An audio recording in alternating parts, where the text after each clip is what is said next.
Lai top gaisma! Ar šādiem vārdiem Lielvārdes novada domes priekšsēdētājs Imants Balodis atklāja pirmo pašvaldības koģenerācijas staciju, kas tapusi nepilna gada laikā. Šī gāzes koģenerācijas stacija sadzinot gāzi iekšdedzes dzinējā ražo elektrību. Elektrību par ļoti izdevīgu tarifu, ar ko mēs esam vienojušies ar Latvenergo. Mēs pārdodam Latvenergo un no tā gūstam naudu. Bet koģenerācijas rezultātā kā blakus produkts, atdzisinot šo iekšdedzes dzinēju, kas ražo elektrību, ir siltums. Un šis saražotais siltums tātad ir izmantojams tagad vasaras periodā. Tātad viņš ir siltā ūdens ražošanai iedzīvotājiem, lai apgādātu ar siltu ūdeni.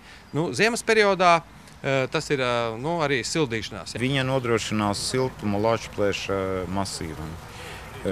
Nav savienoti tīkli, tā ka šajā gadījumā tikai Latvijas mašīna katlumāja. Kā katlumāja darbojas, arī koģenerācija darbojas tikai uz Latvijas masīvu.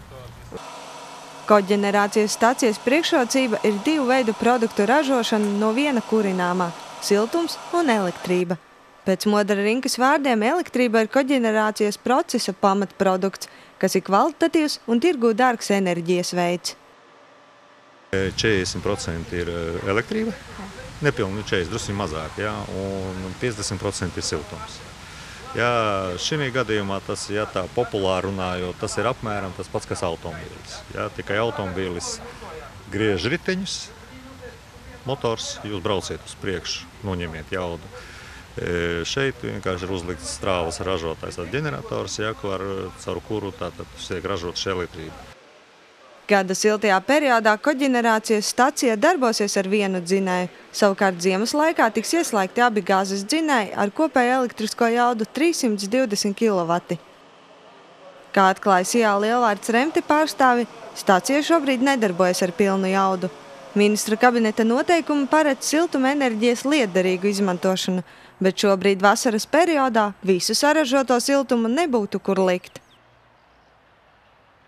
Mēs būtu ļoti, ļoti priecīgi, ja atrastos kāds uzņēmīgs cilvēks vai uzņēmējs, kurš šeit blakām izveidotu kādu ražotni un būtu mums siltuma noņēmējs vasaras periodā. Vienalga, vai tā būtu kāda koksneša žāvētava vai vienalga kāda cita ražotne, kur būtu nepieciešams siltums. Mēs viņam ar lielu prieku par saprātīgu cenu šo siltumu varētu norealizēt, jo vasarā tikai tādēļ mēs strādājam uz pusi jaudu, ka mums nav kur likt siltumu. Kopējās koģenerācijas stacijas būvniecības izmaksas ir 242 000 latu. Lai veiktu stacijas izbūvi, SIA Lielvārdes Remte bija jāņem kredīts, kura atmaksas laiks ir 5 gadi. Stacijas devumu iedzīvotāji varēšot just tikai pēc kredīta atmaksas, un peļņa tiks ieguldīta siltuma tarifu mazināšanā.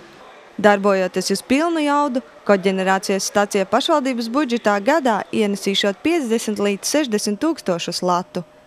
Laura Liepiņa, Zanda Tereško, Ogres televīzija.